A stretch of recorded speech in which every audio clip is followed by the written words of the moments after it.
ஜோதிட தென்றல், ஜோதிட சூறாவளி, ஜோதிடர் புரட்சி நாயகி, இப்படி பல பக்கம் திருமண பக்கம் பூரா பட்டம். Bus, van, lorry, cycle, two wheeler, தண்ணி லாரி, ஏன் ஆம்புலன்ஸ் கொண்டு மைக்கை கொடுத்தா அக்கா வந்து ஜோதிட கிளாஸ் எடுத்துக்கிட்டு இருப்பாங்க. அந்த அளவுக்கு ஜோதிடத்தின் மீது அலாதி அன்பு கொண்டவர்கள். ஜோதிடத்தை அதிகமாக லவ் பண்ணுறாங்க. எங்கள் மாமனை லவ் பண்ணுறாங்களோ இல்லையோ, ஜோதிடத்தை நல்லா லவ் பண்ணுறாங்க.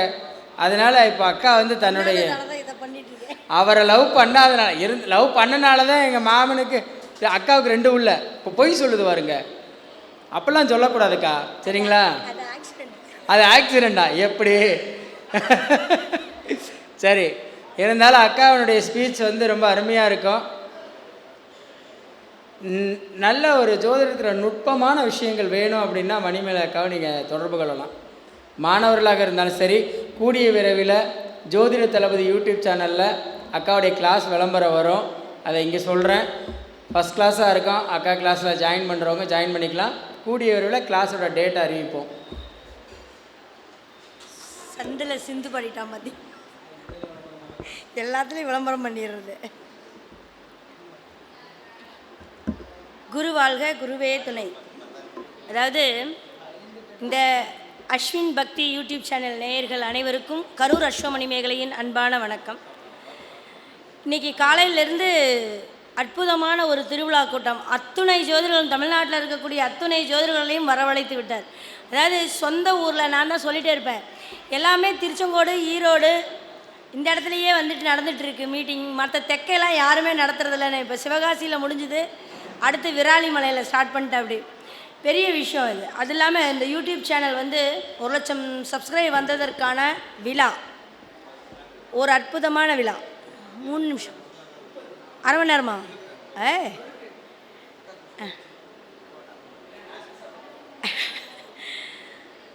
அப்போது அழகாக இந்த விராலிமலையில் போட்டு இன்றைக்கி அத்தனை ஜோதிட சொந்தங்களையும் இந்த ஊருக்கு வர வச்சது அஸ்வின் யூடியூப் சேனல் நேயர்களுக்கு, அதனுடைய சப்ஸ்கிரைபர்களுக்கு உண்டான கொண்டாட்டம் இது.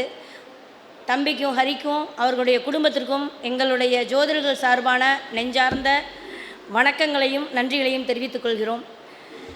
இப்போது இந்த யூடியூப் சேனலில் பார்த்தீங்கன்னா என்ன இருக்குது ஜோதிடம் சார்ந்து. அப்போ 1,00,000 சப்ஸ்கிரைப் வந்திருக்காங்கன்னா எத்தனை ஜோதிட விஷயங்கள் அதில் இருக்கும். அது பெரிய விஷயம். அதை சேகரித்து கொடுத்ததுனால தான் எல்லாத்துக்கும் பிடிச்சிருக்கு. அது பெரிய விஷயம். இப்போது இனி எங்களுடைய பதிவுகளெல்லாம் அதை பார்க்கலாம்.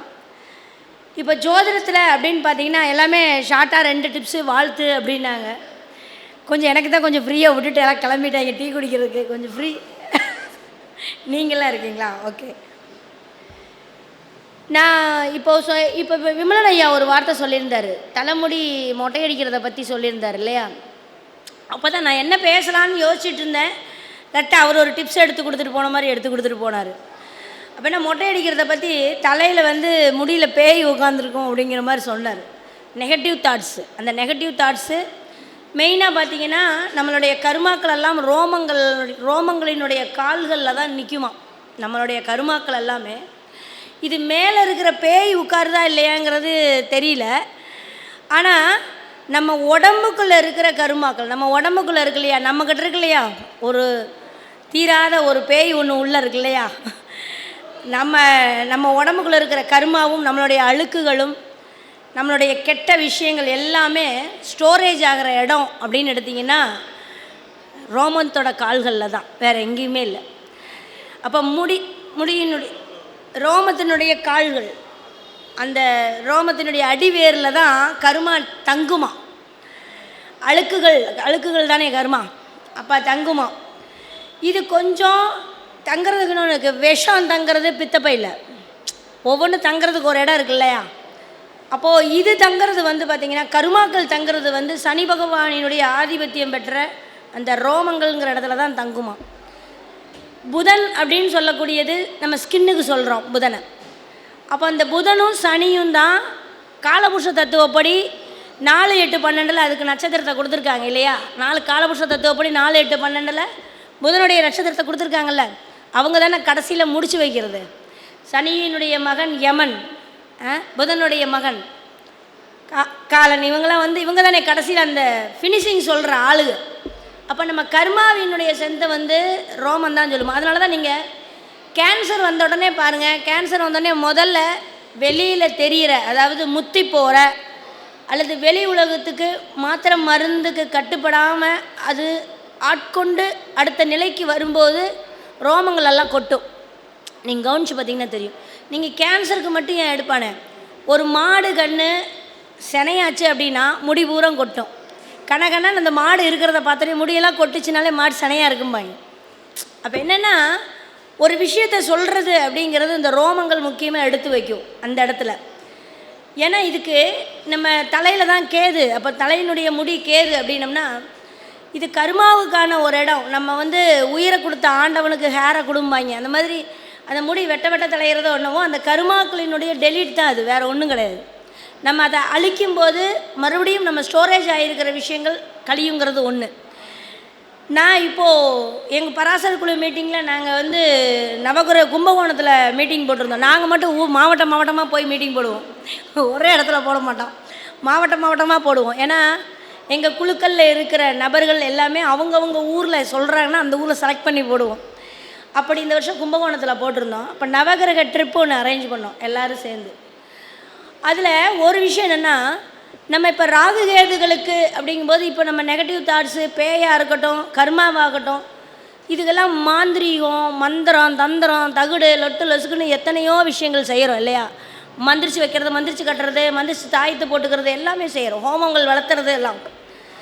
நீங்கள் இந்த 9 நவகிரக ஸ்தலத்தில் மற்ற கோயிலுக்கு இல்லாத ஒரு சிறப்பு திருநாகேஸ்வரத்தில் நாங்கள் பார்த்தோம். அது எப்படின்னு பார்த்தீங்கன்னா, நீங்கள் உள்ள திருநாகேஸ்வரத்தில் உள்ளே போகும்போதே ராகு கோயிலுக்குள்ளே உள்ளே போகும்போது ராகு கேதுகள் தானே மெயினாக நம்ம முன்னோர்களுடைய கர்மாவை சொல்கிறது அதுதானே.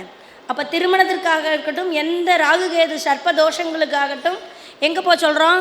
திருநாகேஸ்வரம் போக சொல்கிறோம். திருநாகேஸ்வரம் போயிட்டு வந்தால் தீந்துருதா அப்படின்னா இங்கே இருக்கிற சர்ப்பத்தை பிரதிஷ்டை பண்ணுலாம் சொல்கிறாங்க.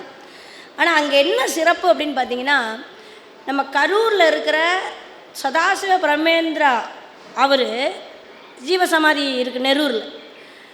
அவர் என்ன பண்ணியிருக்காரு, ஒரு விஷயத்தை கேள்விப்பட்டு இந்த திருநாகேஸ்வரத்தில் இருக்கிற ராகுவோட ஸ்தலத்தில் பூதகணங்களினுடைய அதிகமான ஈர்ப்பு சக்தி கொண்ட இடம்தான் திருநாகேஸ்வரம், அதாவது நாகேஸ்வரம்.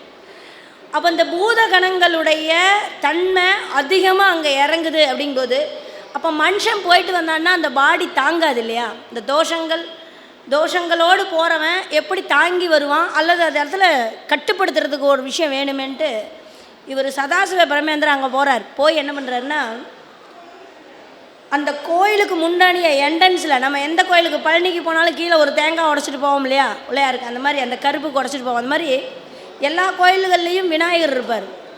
ஆனால் அங்கே திருநாகேஸ்வரத்துக்கு முன்னாடி உள்ளே நுழையிறதுக்கு என்ட்ரன்ஸ்லேயே கணபதியோட, அதாவது கணநாதன் சொல்லிட்டு ஒரு எந்திரம் அடித்து அதில் சிலையும் கிடையாது, எதுவும் கிடையாது, சும்மா செவுத்தை பார்த்தா வழிபாடு பண்ணுறோம். கணங்களை அடக்கி வைத்திருக்கக்கூடிய ஒரு இடம் அப்படின்னா அத்தனை பூத கணங்களையும் அடக்கி அதுக்கு ஒரு சக்கரை செஞ்சு அந்த செவுத்தில் வச்சு பிரதிஷ்டை பண்ணி வச்சுருக்காரு. நம்ம அருந்ததி படத்தில் மாதிரி கட்டி வச்சுருக்காரு சதாசிவ பிரமேந்திரா. அப்போ போய் அதை கட்டி அதை சக்கரம் போட்டு அதுக்கு கணநாத மூர்த்தின்னு பேர் வச்சு, கணநாத மூர்த்தினா எங்கள் கூட வந்த ஜோசியர் எல்லாரும் இங்கே ஒன்று சிலையவே காணோம், செவுத்தை பார்த்து கும்பிட்டு போகிறாங்க. புரியல, ஜோசியருக்கே புரியல. வெறும் செவுத்தை பார்த்து கும்பிட்டு போகிறாங்க, ஒன்றையுமே காணோம் அப்படின்ட்டு போகிறாங்கலாம். அதுக்கு அந்த கூட்டிகிட்டு போன அம்மா, அதாவது கைடு கூட்டிகிட்டு போகிற அம்மா சொல்லிச்சு, இங்கே சதாசிவ கரூர்லேருந்து வந்த சதாசிவ பிரமேந்திரா தான் வந்து இங்கே இந்த திருநாகேஸ்வரத்தில் விழக்கூடிய அத்துணை கணங்களையும் கட்டுப்படுத்தி அடக்கி இந்த இடத்துல வச்சுருக்காங்க. நீங்கள் போய் அங்கே உங்கள் முகத்தை நேருக்கு நேராக காமிச்சிட்டு போனீங்கனாலே பில்லி சூனியம் ஏவல் சம்பந்தமான ராகு கேதுகளுடைய நெகட்டிவ் தாட் சம்பந்தமான அத்துணை விஷயங்களும் இந்த இடத்துலையே கட்டுப்படுத்தப்படும்ச்சு. எவ்வளோ பெரிய விஷயம் பாருங்க. திருநாகேஸ்வரத்தில் நம்ம எதுக்கு போகிறோம்? தோசம்னு நேராக கோயிலுக்குள்ளே போகிறோம். நேராக போனோடனே அங்கே எட்டி பார்த்துட்டே நம்ம வாட்டு கோயிலுக்குள்ளே போகிறோம். அங்கே போகாமையே போகிறவங்களும் இருக்காங்க. ஆனால் இன்னையிலேருந்து நீங்கள் திருநாகேஸ்வரம் போனீங்கன்னா, சர்பதோஷத்துக்குன்னு போனீங்கன்னா, அது தோஷத்தை நிவர்த்தி செய்யக்கூடிய இடமா என்னன்னு எனக்கு தெரியாது. ராகு கேதுகளுக்கு விமோச்சனம் கொடுத்த இடம் அந்த இடம். அப்போ அந்த ராகுங்கிற ஒரு தேவதை அங்கே வந்து சிவன்கிட்ட வர வேண்டி வந்து நிற்கிது. எனக்கு இந்த நெகட்டிவ் தாட்ஸ் ராகுனாலே இவ்வளோ போகங்கிறது, காதல்ங்கிறது, அடுத்தவங்க விஷயத்தில் விஷத்தை கலக்கிறது, இதெல்லாமே எனக்கு வருது.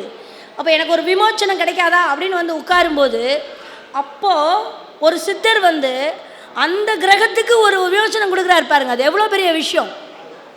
அப்போ நம்ம எங்கெங்கேயோ போய் மந்திரிக்கிறோம் இல்லையா? அப்போ அந்த இடத்துக்கு போய் அந்த கணநாத மூர்த்தியை போய் வழிபாடு பண்ணிவிட்டு நீங்கள் அதோடு போய் அங்கே நீங்கள் எல்லா இடத்துலையும் பார்த்தீங்கன்னா ராகு எதில் பாம்பாக பார்த்துருப்போம்.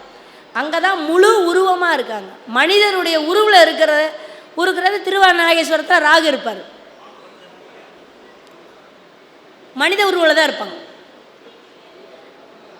அதுக்கப்புறம் தான் சாபம்லாம் வர்றது. அப்போ நீங்கள் ஒன்று வச்சுக்கோங்க, நம்ம கலியுகம் பிறப்பதற்கு முன்பு அப்படிங்கும்போது அவங்களாம் மனிதர்கள் அல்லது தேவர்கள். கலியுகம் பிறந்த பிறகு தான் வெட்டுப்பட்டது, போனது, வந்தது எல்லாம். அப்போ அந்த கோயில் எவ்வளவு பழமை வாய்ந்த கோயிலாக இருக்குங்கிறத பாருங்கள், திருநாகேஸ்வரம். அப்போது ஒரு கோவில் தெரியறதுக்கு முன்னாடி நானே ராகுக்கு உண்டான ஸ்தலம், சரி அங்கே போனால் என்ன, இங்கே இருக்கிற ராகு கும்பிட்டா பத்தாதா, அப்படி தான் நானே நினைப்பேன். ஆனால் அங்கே எவ்வளோ ஒரு பெரிய விஷயம். அப்போது நம்ம இருக்கிற பில்லி சூனியம் சம்மந்தமான நெகட்டிவ் தாட் சம்மந்தமான விஷயங்களை சரி செய்வதற்கு ஒரு அற்புதமான ஸ்தலமாக திருநாகேஸ்வரத்தில் முன்னாடி இருக்கிற கணநாத மூர்த்தியை நான் பார்த்துட்டு வந்தேன். உங்களுக்கு பரிகாரமாக முடிஞ்சால் எல்லோரும் அதை ஃபாலோ பண்ணுங்கள். இது ஒன்று. ரெண்டாவது, இப்போது சந்தோஷமான ஒரு டிப்ஸு எல்லாத்துக்கும் என்னென்னா, சனி பகவான் எல்லாத்துக்குமே தெரியும் கஷ்டத்துக்குள்ள. இப்போ ராகு முடிச்சிட்டோம், ராகு கேதை முடிச்சுட்டு அடுத்து சனிக்கு வருவோம். சனி பகவானை பற்றி பேசும்போதே பார்த்தீங்கன்னா எல்லாரும் சனியினுடைய பார்வை 3, 7, 10 பார்வை காலையில் பேசிகிட்டு இருந்தாங்க. யூடியூப்பில் லைவ் பார்த்துட்டு இருந்தேன். 3, 7, 10 பார்வை இருக்குதுன்னா ஒவ்வொரு பார்வைக்கும் ஒவ்வொரு விஷயம் இருக்குது. 3ங்கிறது ஃபஸ்ட்டு சகோதரம், 3ஆம் இடம்ங்கிறது சகோதரம் தானே. அப்போ சனி 3ஆம் பார்வையாக எந்த பாவத்தை பார்க்கிறதோ, எந்த கிரகத்தை பார்க்கிறதோ அவர்களுக்கு சகோதர பாவம் இருக்கும். இது ஒரு கான்செப்டு. கோட்சாரத்தில் நம்மளுடைய பிள்ளைக்கு 3ஆம் இடத்தை சனி பார்க்குது அப்படின்னா, அந்த 3ஆம் இடத்துல சனி இருந்தால் இன்னொரு சகோதரம் இருக்குங்கிறத ஆணித்தரமாக சொல்லிக்கலாம். ஏன்னா 3ஆம் பார்வை பெற்ற கிரகத்தில் 3 பேர் தான், சனி, ராகு, கேது மட்டும்தான். அப்போ மாற்றங்களையும், அப்போ ஒரு தொழில் பண்ணுறோம், பிரான்ச்சு 10 பிரான்ச்சு போடுறோம், 2 பிரான்ச்சு போடுறோம், ஒரு வண்டி வாங்குகிறோம், 2 வண்டி வாங்குகிறோம், ஒரு வீடு கட்டுறோம், 4 வீடு கட்டுறோம் அப்படின்னா இந்த பிரான்ச்சுங்கிறது யாருக்கு உண்டு? 3க்கு தானே உண்டு. அடிஷ்னல்னால் 3 தானே, 1க்கு 1 எலசு இல்லையா? அப்படின்னா இந்த அதிசயங்களை பெற்ற கிரகங்கள் 3ஆம் பார்வையை பெற்ற கிரகங்கள் 3 தான். இதில் என்ன சொல்கிறான்னா, இதில் நான் ஒரு டிப்ஸை கண்டுபிடிச்ச விஷயம் என்னென்னா, சனியினுடைய பார்வையை விட்டுருங்க. சனி உங்கள் ஜாதகத்தில் எந்த நட்சத்திரத்தில் இருக்கோ அந்த நட்சத்திரத்துக்கு 3ஆவது நட்சத்திரத்தில் அமர்ந்த நபர்கள் உங்களுக்கு எப்போதும் நன்மை செய்து கொண்டே இருப்பாருங்கிறதுல மாற்று கருத்தே இல்லை. உங்களுக்கு ஒரு விஷயம் முடியவே இல்லை அப்படின்னா நீங்கள் அந்த நட்சத்திரத்தில் பிறந்தவங்ககிட்ட போய் சொன்னீங்கன்னா, அப்படி ஒரு உறவு கிடச்சிதுன்னா உங்களுக்கு விதி அனுமதிக்காத விஷயத்தை அந்த 3ஆவது நட்சத்திரம் அனுமதிக்கும். இப்போ சனி எனக்கு 3ஆவது நட்சத்திரம், சனி எனக்கு புனர்பூச நட்சத்திரத்தில் இருக்குது. என் ஜாதகப்படி புனர்பூசம், பூசம், ஆயில்யம். அப்போது புதனுடைய நட்சத்திரத்தில் பிறந்தவங்க ஆயில்யம், கேட்டை, ரேவதி இப்படி வச்சுக்கோங்க. இவங்க நம்மளோட வாழ்க்கையில் நமக்கு அதெல்லாம் சாத்தியமே இல்லை, நமக்கு அதெல்லாம் நடக்கவே நடக்காது அப்படின்னு நினைக்கிற விஷயத்த ஈஸியாக உடச்சி அதை நமக்கு அடைய வைப்பதில் வல்லமை பெற்றவர்கள்ங்கிறதுல மாற்றுக்கருத்தே இல்லை. நான் பதிவு ஒரு பக்கம் கொடுத்தேன், எனக்கு இது வரைக்கும் இல்லைங்கிற விஷயம் வரவே இல்லை. இது அனுபவ ரீதியான உண்மை. எனக்கு நடந்த விஷயங்களில் பார்த்தீங்கன்னா இந்த புதனுடைய நட்சத்திரக்காரர்கள் வந்து எனக்கு சப்போர்ட்டிவாக ஒரு விஷயத்துக்கு வருவாங்க. சும்மா சாதாரண விஷயங்களுக்குலாம் இல்லை, நமக்கு கிடைக்காது அப்படின்னு நினைக்கிற ஒரு விஷயங்களை அடைவதற்கான அற்புதத்தை இந்த நட்சத்திரக்காரர்கள் செய்ததில் மாற்றுக்கருத்தே இல்லை.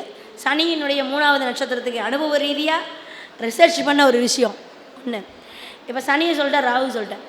குருவை பற்றி ஒரு சுப விசேஷத்தை பற்றி பேசுவோம். என்னென்னா, உங்கள் ஜாதகத்தில் 9ஆம் அதிபதி எங்கே வேணாலும் இருக்கட்டும், உங்கள் லக்னத்திற்கு 9ஆம் அதிபதி எங்கே வேணாலும் இருக்கட்டும், 9ஆம் அதிபதி அது காலபுருஷ தத்துவத்தின் 9ஆம் அதிபதியான குரு பார்வையில் தொடர்பில் சேர்க்கையில் இருந்துச்சுன்னா நீங்கள் எப்போவுமே உங்களை தெய்வம் காத்து நிற்கும், எப்போவுமே உங்களுக்கு கெடுதல் என்றைக்குமே வராதுங்கிறதுல மாற்று கருத்து இல்லை.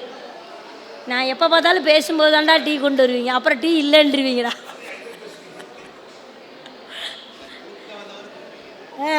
அதனால்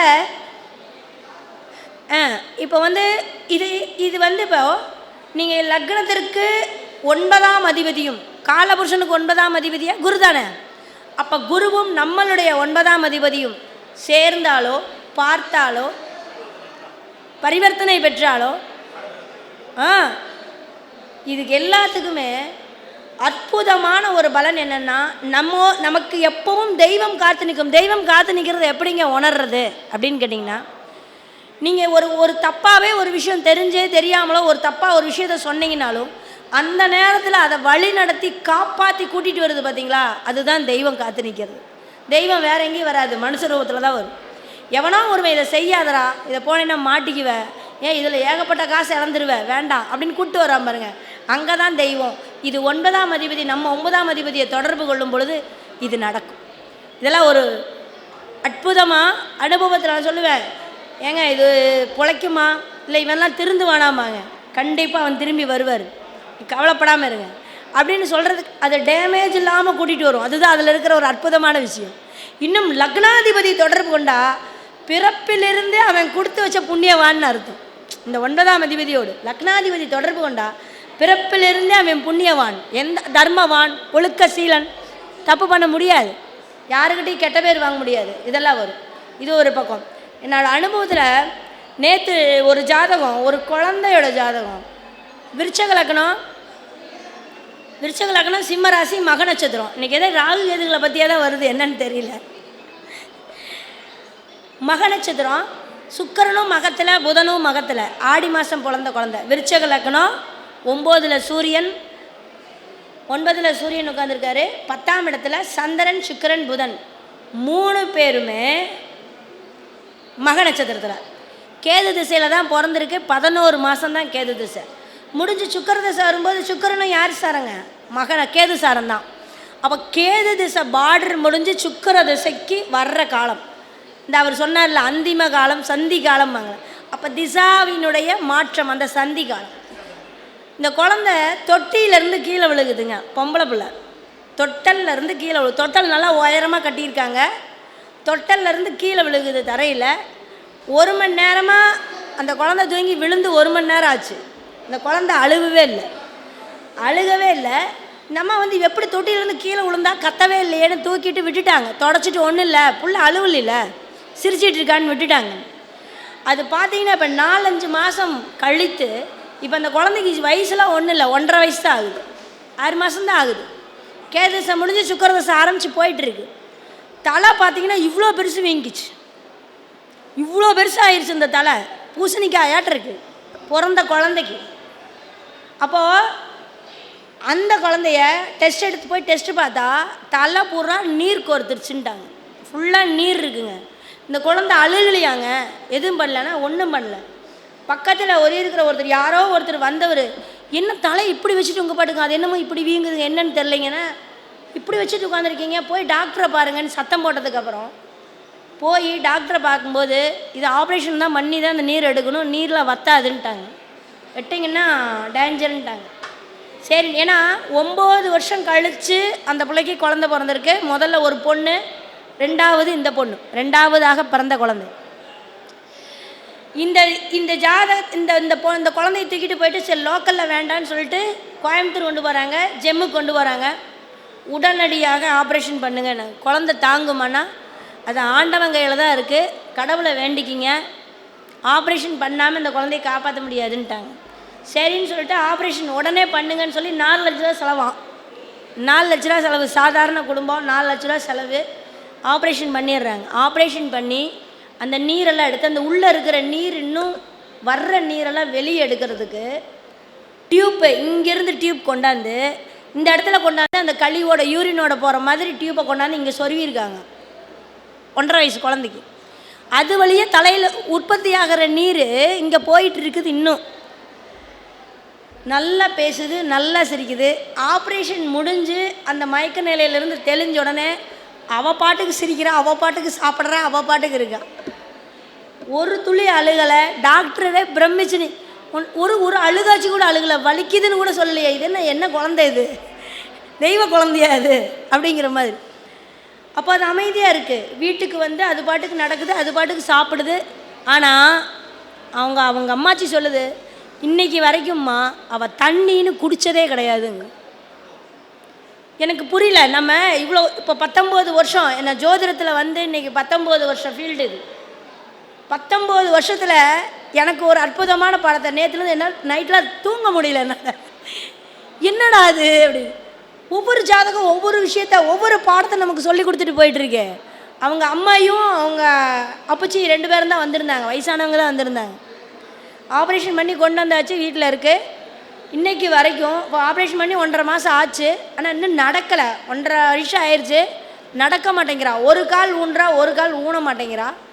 மற்றபடி பேச்செல்லாம் பட்டை கலப்புது, ஒரு பிரச்சனையும் இல்லை. பால் குடிக்குது, சாப்பிடுது, எல்லாம் பண்ணுது. என்ன சாப்பிட்டாலும் தண்ணி ஒரு பொட்டு கூட இன்றைக்கி வரைக்கும் குடிக்கலையாங்க.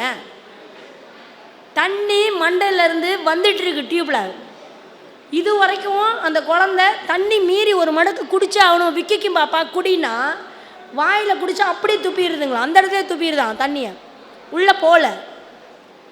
நீங்கள் புதன் அட்டமாதிபதி, சுக்கிரன் 12ஆம் இடம் ஆதிபத்தியம் பெற்ற கிரகம். அப்போ 8, 12 கான்செப்ட் பாதகாதிபதியோடு சேர்ந்து கேதுவுடைய நட்சத்திரத்தில், கேது தலை கர்மாவை சொல்கிறது.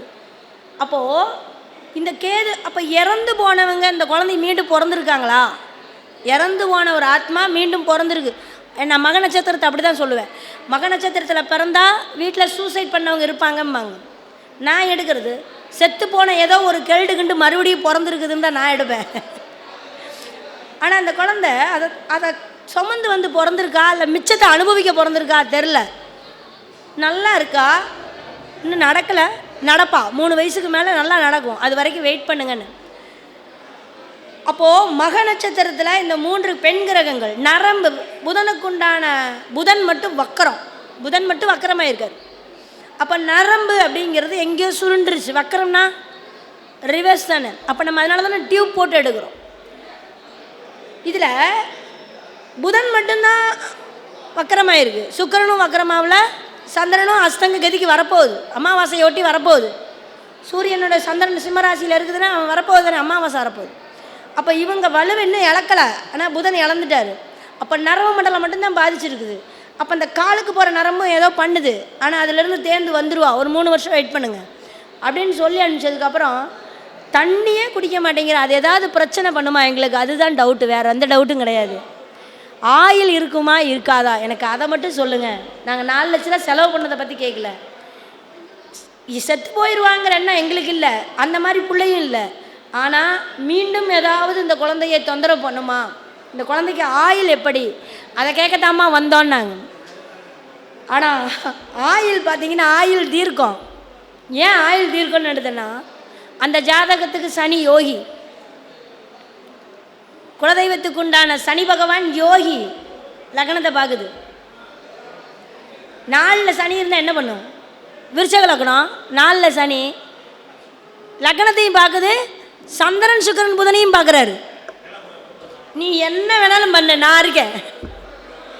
நீ பூரா பிரித்து மேய், நீர்ப்பைகள் அத்தனையும் நீ பிரித்து தையி, மண்டையை பிறந்தாலும் சரி எதையை பிறந்தாலும் சரி, அந்த குழந்தைய நான் காப்பாற்றுறேன்.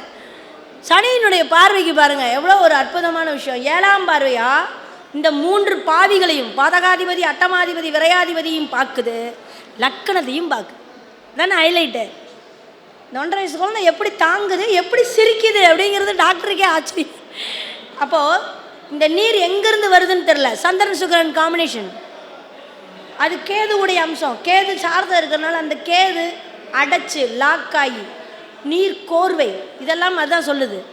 அப்போது ஒரு திசாபுத்திகள், ஒரு பாவிகளோடு சேர்ந்து ஒரு கிரகம் திசாபுத்தி நடத்தும்போது அதை யாரையும் விட்டு வைப்பதில்லை.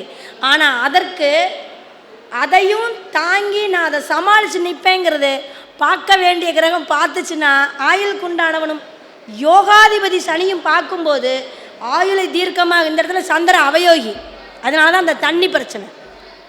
சனி பார்வை அவ்வளவு ஒரு விஷயத்தை வச்சு ஆயுளை கெட்டியாக கொடுத்துருக்கு. இன்னும் அந்த குழந்தை இன்னும் நீண்ட காலம் ஆயுளோடு இருக்கணும்னு சொல்லி கரெக்டாக நல்ல வேலை பாயிண்ட்டை முடிக்கும் போது வந்தான். பாதியில் வந்திருந்தான்னா ஓரளவுக்கு இந்த மேடையை நான் வந்து யூஸ்ஃபுல்லாக கொடுத்துருப்பேன்னு நினைக்கிறேன். மீண்டும் அடுத்த மேடையில் உங்களுக்கு தேவையான டிப்ஸை கொடுக்குறேன். மார்ச் 14 செந்தூரான் இதெல்லாம் ஓவரால் அடுத்த யூடியூப் சேனல் நம்ம சேனல் தான் அதுவும்.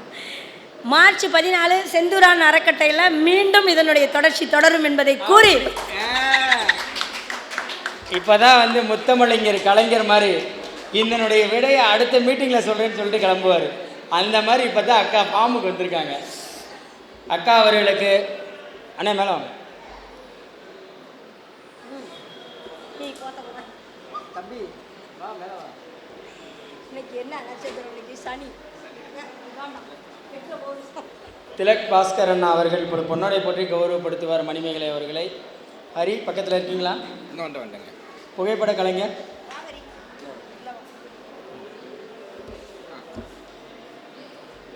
நிறைய நேரத்தை எடுத்துக்கொண்டமைக்காக அண்ணன் சந்திரன் அவர்களுக்கு 5 நிமிடம் மட்டுமே ஒதுக்கப்படுகிறது.